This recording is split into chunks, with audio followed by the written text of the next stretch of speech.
వీళ్ళు వచ్చి 2019లోనే ఆ నిబంధన ఎత్తేసారు. వాళ్ళు పాలు సేకరించిన అవసరం లేదు, పాలు సేకరించకపోతే నెయ్యి ఎక్కడి నుంచి వస్తుంది? అదే చెప్పింది. చుక్క పాలు లేకుండా నెయ్యిని సృష్టించగల వ్యక్తి కేవలం జగన్మోహన్ రెడ్డి గారు మాత్రమే. గడిచిన దానికి ముందు మూడేళ్ళుగా తప్పనిసరిగా ఆ కంపెనీ పనిచేసి ఉండాలి. అప్పటికప్పుడు స్టార్ట్ చేయకూడదు కంపెనీ. 3 ఏళ్ళుగా ఉంటేనే కదా వస్తుంది. 1 ఏడాది ఉంటే చాలు అని చెప్పి మార్చారు. పాలు నుంచి రోజుకు 12 టన్నుల వెన్న తీసే కెపాసిటీ ఉండాలి అని 8 టన్స్ ఇస్తే చాలు. అసలు లాస్ట్లో ఏం చేశారో, అసలు వెన్నే వద్దు, పామాయిల్తో చేసేస్తా ఉన్నారు. టర్న్ ఓవర్ కనీసం 250 కోట్లు ఉండాలి అన్నారు. 150 కోట్లు చాలన్నారు. ఈ టైప్లో వాళ్ళకి కావాల్సిందంతా మనం మార్చుకునేస్తూ, బోర్డు చైర్మన్గా మీరుంటూ అన్నిటినీ సౌలభ్యం చేస్తూ, if this is not wrong then what else is wrong Subbareddy గారు? రాజకీయంగా మీరు వేరు పార్టీలకు చెందిన వాళ్ళు అయిండొచ్చు. ఇప్పుడు నేను చెప్పిందంతా పోనీ ఇప్పుడు నేను చెప్పిన ఈ టెండర్ నిబంధనల మార్పు ఏదో 2023లో ఉన్న లాస్ట్లో కాదు. మీరు అధికారానికి రాగానే 29/2/2020 అధికారానికి వచ్చిన ఏ నెలలోనే టీటీడీ బోర్డు తీర్మానం 371 ద్వారా మీరు చెప్పారు.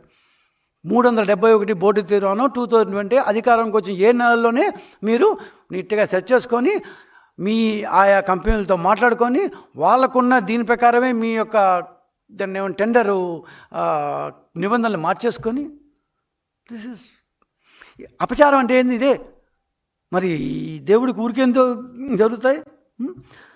సో ఇంకోటి బోర్డు మెంబర్లో ఒక బోర్డు మెంబర్ని, అది కందిపప్పు కొన్నా, నెయ్యి కొన్నా, దాన్ని ఏమన్నా శనగలు కొన్నా, బియ్యం కొన్నా, దేనికన్నా సరే ఒక కమిటీ వేస్తారు. ఆ కమిటీలో ఒక బోర్డు మెంబర్ని ప్రొక్యూర్మెంట్ మెంబర్గా పెడతారు. ఈ బోర్డు మెంబరు ఖచ్చితంగా అక్కడికి వెళ్ళి చూసి, వాళ్ళతో పాటు ఈ జిఎం ప్రొక్యూర్మెంట్ ఎక్సెట్రా ఉన్నారు కదా, వీళ్ళందరూ పోయి చూసి రావాలి. దాదాపు 100కి 90 సార్లు ప్లాంట్ విజిట్స్కే పోలేదు. ఒకవేళ పోయినా కూడా దొంగ రిపోర్ట్లు ఇచ్చారు. వరుసగా సిట్ రిపోర్ట్ అంతా చేస్తే దాదాపు సప్లిమెంటరీ ఛార్జ్ షీట్ 275 పేజీలు ఎంత ఉంది, మెయిన్ ఛార్జ్ షీట్ 486 పేజీలు, మొత్తం దాదాపు రెండు కలిపి దాదాపు 650 పైచీలకు పేజీల్లో డీటెయిల్గా ఒక్కొక్కరు చేసిన యదోపనులు ఏమేంటి అని, ఒక్కొక్క జిఎం ప్రొక్యూర్మెంట్ ఏం చేశాడు, సూపరింటెండెంట్ ఏం చేశారు అని డీటెయిల్గా ఇచ్చారు. ఎక్కడెక్కడ పోయారు, ఎప్పుడెప్పుడు పోయారు, ఏ నిబంధనలు మార్చారు. 1, 2, 3, 4 కాదు. ఇదేదో తెలుసో తెలియకో బై మిస్టేకో నేను ఇట్లా అన్నాను, బై మిస్టేక్ నీకు తగిలింది కానే కాదు. బాగా ప్లాన్ చేసి కన్సర్టెడ్ ఎఫర్ట్ అంటారు, అంటే ప్లాన్డ్ ఎఫర్ట్. 1 రోజు 2 రోజులు 3 రోజులు కాదు, దాదాపు 3.5-4 సంవత్సరాల పాటు you have run this farce. Sit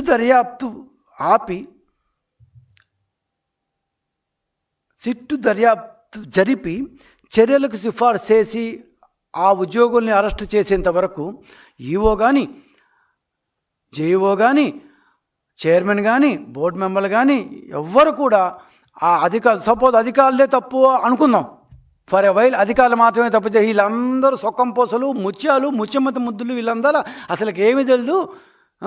ఒక్కొక్కరు ముత్యాలు, ఈఓ ఒక ముత్యం, చైర్మన్ ఒక ముత్యం, నెక్స్ట్ వచ్చిన చైర్మన్ అసలు ఆని ముత్యం, వీళ్ళందరూ ముత్యాలు. కేవలం అధికారులు మాత్రమే వీళ్ళకి తెలియకుండానే వీళ్ళని ఏమార్ చేసేసారు అనుకుంటే కూడా మీరేం గడ్డలు వస్తున్నారా? 3.5 సంవత్సరం పాటు ఈఓ ఏం చేస్తున్నాడు, బోర్డు చైర్మన్ ఏం చేస్తున్నారు, బోర్డు మెంబర్లు ఏం చేస్తున్నారు? ఒక్క అధికారి మీదన్నా చర్య తీసుకున్నారా? అసలు కనీసం ఒక మెమో ఇచ్చారా, ఒక నోటీస్ ఇచ్చారా, పోలీస్ రిపోర్ట్లు ఇచ్చారా? ఏమీ లేదు. మరి ఏమీ లేకుండా మీరేం పీకారు ఇన్ని రోజుల నుంచి? You haven't done anything.